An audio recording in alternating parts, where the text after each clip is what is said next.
Udah, Kak. Ya, Kak ini kedengaran. Oke. Kedengeran, kedengeran. Udah. Maaf ya Kak. Nggak apa-apa. Jadi kita nunggu nih, Kak Ahmad dari tadi udah excited katanya nungguin Kakak. Kita mulai aja langsung ya, Kak ya. Iya Kak. Em, Tadi kan ada sempet Kakak bilang kalau Kakak tuh udah asalnya sama namanya juga tadi udah sempet perkenalan. Kalau misalnya dari rumahnya Kakak tuh ke kampus kira-kira jauh nggak, Kak? Kalau dari rumahnya Kakak itu ada transportasi umumnya atau gimana caranya ngakses kampusnya USU, Kak? Kalau boleh tahu. Baik. Jadi kalau jarak rumah saya dari kampus itu belum termasuk jauh ya, masih bisa ditempuh dalam waktu 15 menit. Kalau transportasi ada di Medan kan juga ada ojek online kan Kak, terus ada bisa angkot juga atau kendaraan pribadi juga bisa. Hmm, jadi berarti kampus USU itu sendiri gampang diakses ya, Kak ya? Maksudnya di sekitarnya itu ada di perkotaan, di samping itu ada tempat makan. Jadi gampang buat anak-anak yang merantau itu gampang nyari tempat makan sama tempat kos. Ya banget Kak, kampus USU itu letaknya di kota, apalagi untuk yang fakultas kedokteran itu dia langsung di pinggir jalan kok Kak. Oh, oke. Terus Kak, sempat kan kemarin aku baca nih tentang kampus USU ini kan merupakan salah satu kampus terbaik nih di Sumatera Utara, Kak. Ya, Yang aku mau tanyain itu susah nggak sih Kak masuk di salah satu fakultas yang ada di USU ini? Salah satunya kan Fakultas Kedokteran tuh sebagai fakultas terfavorit. Jadinya kan pasti banyak orang-orang yang minat untuk masuk di kampusnya dan fakultasnya Kakak. Kira-kira susah nggak sih Kak ujian masuknya itu? kalau dibilang susah, jujur aja itu termasuk susah ya karena fakultas kedokteran ini kan nggak cuma di USU tapi di universitas lain kan juga saingannya yang paling banyak kan Kak, peminatnya banyak. Nah jadi juga termasuk susah Kak, cuman bukan berarti kita nggak bisa nembus masuk ke fakultas kedokterannya karena balik lagi nilai kan biar di saat ini kan belajar kan Kak, jadi selama Hmm, kemauan walaupun itu sulit tapi masih bisa lah ditembus Kak. oke, berarti eh, harus giat belajar ya Kak ya kalau mau sekolah, kalau mau ngampus di Fakultas Kedokterannya ya Kak ya. Aku ingetin lagi sama teman-teman yang lain kalau misalnya ada pertanyaan yang mau kalian tanyain, itu bisa kalian taruh di kolom komentar. Nanti aku bantu deh nanti nanyain sama Kak Sianya. Iya. Oke. Wah, keren banget Kak Sia jawabannya. Kak Ahmad Wahid. Oke, terus Kak, aku juga mau nanya, kan untuk sekolah di kedokteran itu kan banyak orang yang bilang itu biayanya mahal ya Kak ya, UKT-nya juga mahal. Itu bener nggak sih Kak? Kira-kira ada bayangan nggak dari Kak Sia sendiri berapa sih biaya budget dari seorang calon mahasiswa untuk sekolah di Fakultas Kedokteran nih? Baik, ini kita bicara UKT ya Kak Pin ya. UKT-nya, kayak gimana sistemnya tuh Kak? Banyak yang nanya kan? Kalau UKT kita ada yang reguler sama yang non reguler. Kalau yang reguler itu yang diterima dari jalur masuk undangan sama yang sekarang disebut UTBK. Nah, itu UKT-nya akan disesuaikan berdasarkan kemampuan dari yang penanggung jawab biaya dari masing-masing mahasiswanya, masing-masing calon mahasiswanya. Jadi itu kalau Hmm, tentang UKT yang reguler dari golongan satu itu paling rendah ada 500.000 rupiah. Kalau yang paling tinggi itu ada 6.700.000. Nah, itu tidak tidak ada pakai uang pangkal. Kalau budget bisa bisa saja sih untuk awal-awal mungkin belum ada info menerima beasiswa dari informasi dari kampus gitu kan Kak, bisa disediain dulu. Nah namun kita kalau kita udah masuk ada tuh Kak, info-info beasiswa dari luar kampus gitu kan Kak. Nah, itu bisa membantu juga, kita tinggal daftar, ikutin persyaratannya, jadi bisa membantu sebagian dari UKT kita gitu Kak. Hmm, oke. Jadi kisarannya dari 500.000 Kak ya startnya buat UKT-nya. Iya. Ini ada yang nanya sih tadi Kak, cara belajar terkhusus di Fakultas Kedokteran gimana sih Kak caranya? Khusus, baik Kak, jadi cara belajar khusus ini nggak ada yang khusus ya Kak, tiap orang itu kan beda-beda, Mm, uh, sesuai disesuaikan sama kegiatannya, kemampuannya gitu kan. Jadi kalau saya sendiri sih, uh, saya mulai persiapkan list yang mana mau saya pelajari dulu, mana yang jadi prioritas. Nah itu tinggal susun, misalnya 2 jam. Nah itu 2 jam fokus untuk belajar. Kita nggak boleh ke distract sama apapun, termasuk HP kan. Terus setelah itu kalau kita mau istirahat, istirahat, jangan jangan jadi tambah belajar lagi. Bisa bisa misalnya kalau saya sih nonton atau makan gitu kan. Nah jadi udah udah fokus belajar, kita dapat targetin nih apa yang harus kita pahami perharinya. Nah setelah itu baru boleh kasih reward ke diri sendiri, itu penting tiap hmm, belajar gitu. Jadi kita tuh belajarnya juga nggak stres, pinter bagi waktu, apalagi kalau yang ada kegiatan, kegiatannya juga uh, tidak boleh yang harus 24 jam kita hadiri gitu kan. Jadi pinter-pinterlah bagi waktu gitu. ini soalnya ada yang nanya juga Kak, sama sih pertanyaannya. Jadi harus belajarnya itu tiap malam dan tidak, apakah kuliah kedokteran itu harus sih Kak belajarnya tiap malam dan tidak punya waktu banyak untuk bermain lagi atau gimana ya Kak gitu? Nah, enggak juga. Ini pertanyaan dari Kak Ahmad ya. Nah, Iya. tapi bukan berarti kita belajar terus itu kita jadi nggak bisa main-main. Kita bisa kok. Justru yang belajar terus-menerus itu yang bakal bisa jadi stres gitu Kak. Jadi belajar tiap malam, ya dianjurkan belajar tiap malam. Cuman uh, balik lagi kita nggak boleh susah memulai untuk belajarnya, karena biasanya kalau malam itu kita tunda-tunda, lama-lama kita jadi begadang. Nah itu yang jadi pemicunya, besoknya itu kita jadi nggak prima, jadi nggak konsen gitu kan. Belajar tiap Hmm. nggak boleh sih kalau memang sanggup. Kalau misalnya nih pengalamanku Kak ya di fakultas lain itu kan kalau misalnya dia mau wisuda atau mau pasca sarjana itu biasanya kan perlu tuh SKP buat untuk melengkapi registrasi nih Kak.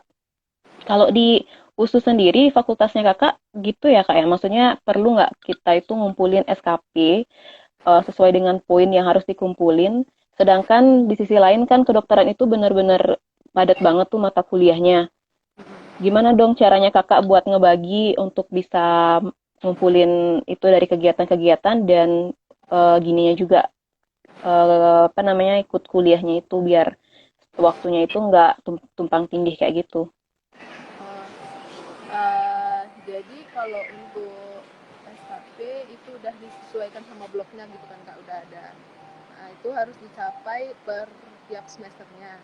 Jadi kalau untuk yang bertumpang tindih sama kegiatan, syukurnya di FKUSU masih bisa di jadwal untuk pertemuannya itu disesuaikan, tidak ada, diusahakan tidak ada yang berbentrokan dalam waktu belajar.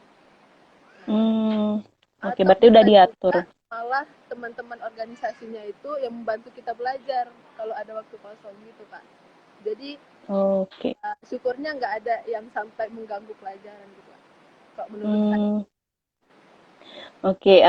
Bener-bener gini ya Kak ya, maksudnya udah diorganisir banget ya antara kegiatan sama kuliahnya di universitasnya Kakak.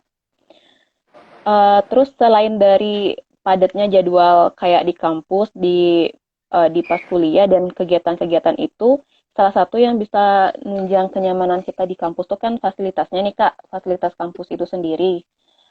Kira-kira banyak juga sih nih yang nanya fakultas kedokteran itu fasilitasnya apa aja sih Kak yang Nah, ada di USU? kalau untuk fasilitas yang mendukung pelajaran itu bisa ada di FKUS itu ada student corner kak. Jadi ada tempat kayak tempat duduk santai gitu, ada wifi-nya juga. Terus ada perpustakaan, ada wifi-nya juga, ada AC-nya juga, nyaman lah gitu kak. Terus yang untuk fasilitas untuk kegiatan belajar mengajarnya itu ada laboratorium, ada um, ruang skill lab gitu kak di fasilitas USI dan ada masjid Hmm. juga. Eh, terus kalau situasinya pandemi kayak gini, skill lab yang ada di fakultas Kakak tetap jalan ya? Gimana caranya buat organisir? Kan situasinya pandemi kayak gini kan serba online semua. Terus skill labnya gimana dong itu Kak?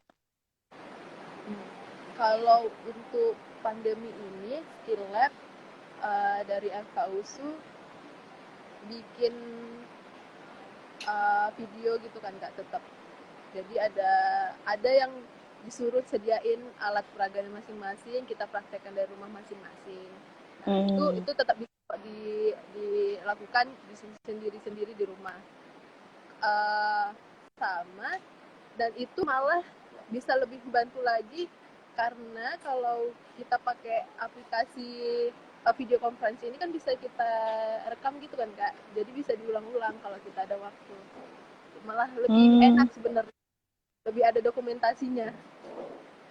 Iya benar. Tapi kalau dibandingin sama sebelum corona, berarti kan karena Kak Sia sedang koas sekarang, berarti kan waktu skill lab Kakak dapatnya praktek langsung ya di skill lab. Kalau skill lab itu kan adanya di preklinik kan kak yang sebelum koas. Nah itu saya udah Mm-mm. dapatkan sama teman-teman juga, udah ngelewatin itu pakai video misalnya Zoom atau Google Meet gitu kak. Udah.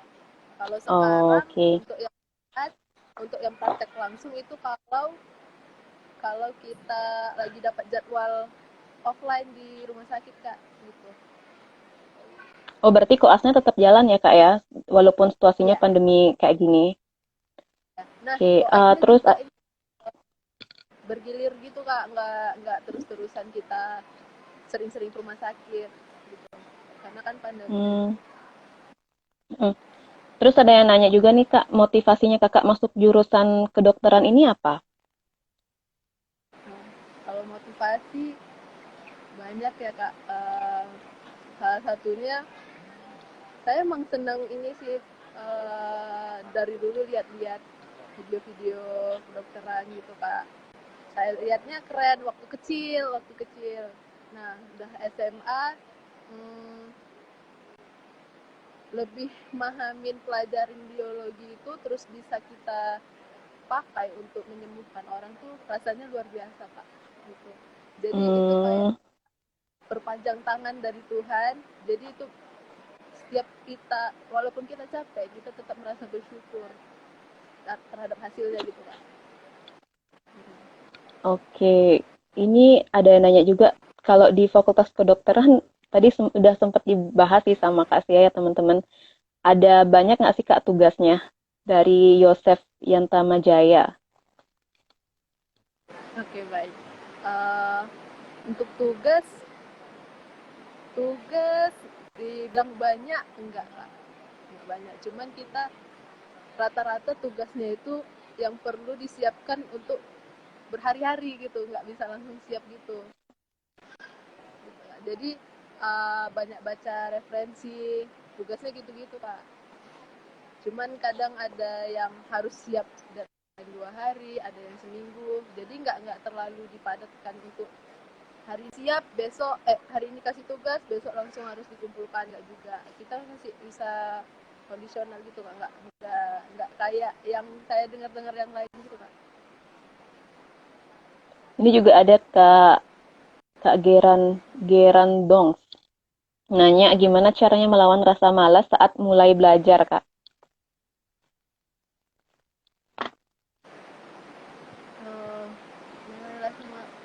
rasa malas ya Kak. Baik, jadi Biasanya kan kalau itu saya orang-orang tuh kan biasanya dapat mahasiswa kan biasanya dapat tugas. Nah, tugasnya biasanya semingguan udah dikasih. Tapi kan banyak juga tuh orang-orang buatnya H-1, H-2. Nah, gimana sih caranya untuk ngilangin rasa malas saat udah mau mulai belajar nih? Kayak gitu ditanyain. kalau saya ngatasin rasa malasnya itu, pertama saya ingat-ingat lagi. Kalau nggak saya kerjakan sekarang, nanti saya akan kerjakan mendadak gitu, Hamin satu. Hasilnya itu jadi nggak maksimal gitu Kak. Jadi pertama saya ingat dulu ini deadline-nya berapa hari. Misalnya seminggu. Nah, pertama-tama saya cicil aja gitu Kak.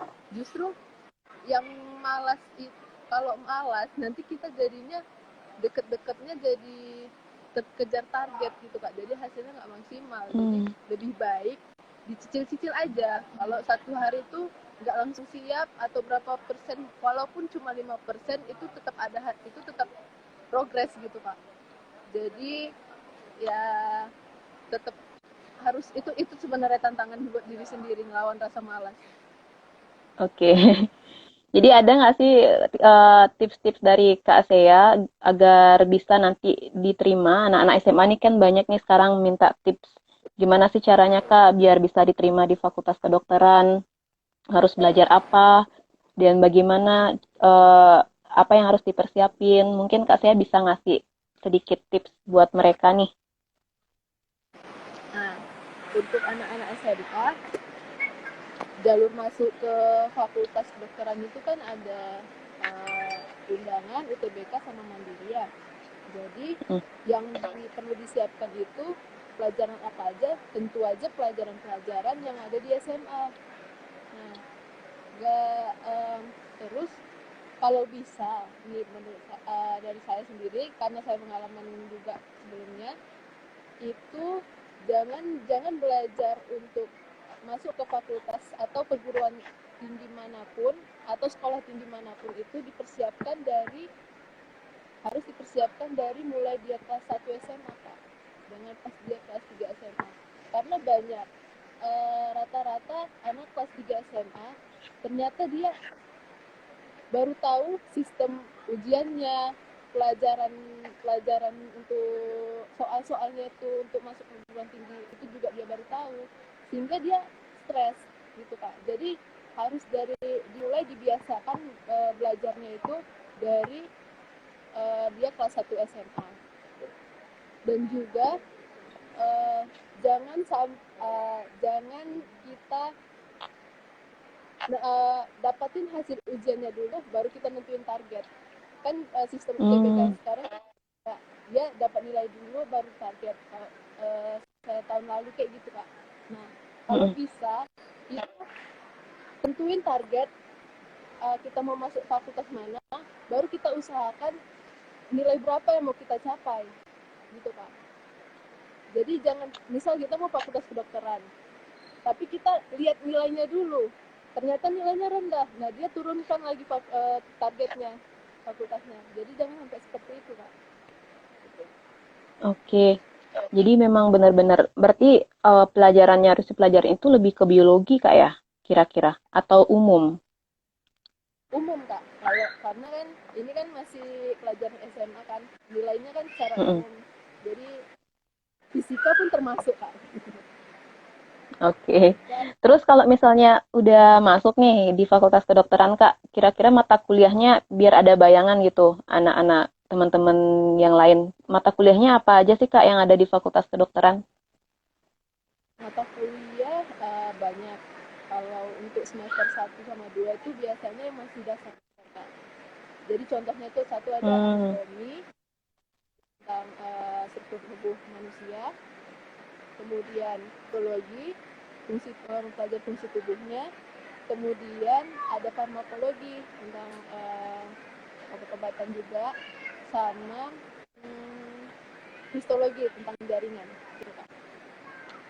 Oke, jadi di Basic, awal yang kuliah itu basic-basicnya aja kalau biasanya yang dikasih mata semester kuliah 1 sama semester 1 semester 2 tuh baru yang ringan-ringan Kak ya.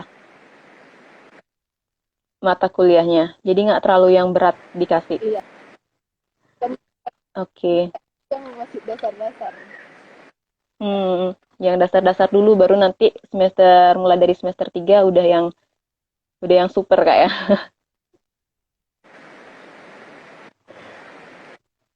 Nggak kerasa nih Kak, udah mau jam 11 siang nih waktu kita. Dari tadi udah reconnect sama Kakak juga dan udah Coba dan pertanyaannya juga udah Kakak tanya, udah jawab tadi, benar-benar informatif banget.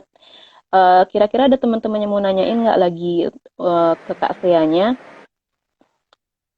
tentang Fakultas Kedokteran di USU nih? Sebelum kita akhiri live IG-nya kita nih. Ada yang mau ditanyain lagi?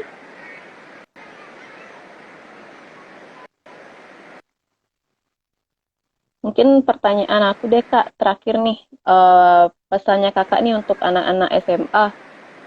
Gimana pesannya Kakak biar anak-anak SMA nih nanti dia tuh nggak kaget nih baru masuk di Fakultas Kedokteran. Oh ternyata Fakultas Kedokteran sesusah ini. Gimana sih pesannya Kakak buat anak-anak SMA nanti?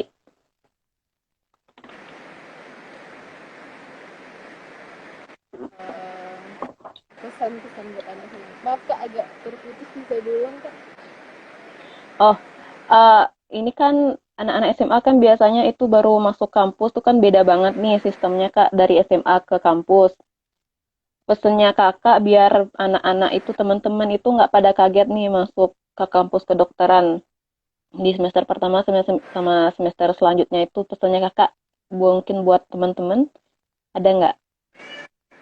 Hmm, baik, biar nggak terkejut sama pelajaran di FK, karena di FK itu kan banyak materinya, banyak baca sama nyatet juga kan Kak.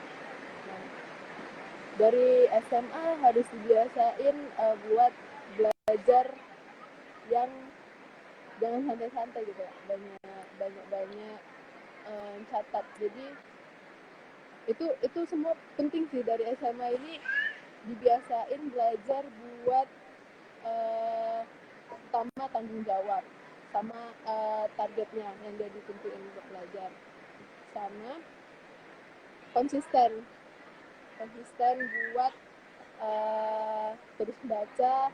Kalau belajar ya belajar, main-main ya main-main gitu Kak, istirahat. Jadi di kuliahnya nanti nggak terlalu ribet sama walaupun nggak di fakultas kedokteran aja tapi sama fakultas juga gitu. Oke, jadi kuncinya harus konsisten ya Kak ya. Iya, Harus konsisten biar kita giat-giat. bisa giat-giat belajar.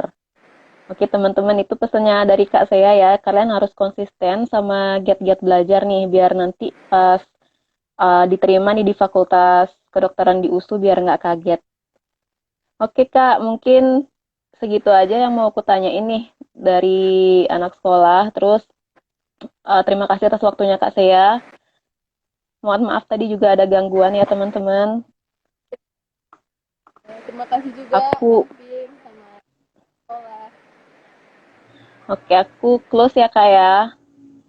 Terima kasih lagi Iya, sekali Kak. Semangat koasnya biar cepat lulus Kak ya. amin. Makasih Kak. Oke. Eh, Oke.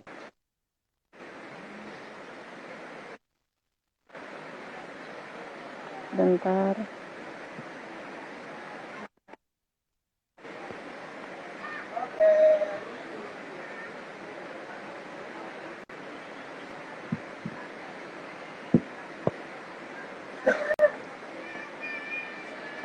Halo Kak Ping. Ya, aku masih nyari gininya sini Kak, bentar. Oke. Terima kasih Kak. Dadah. Iya.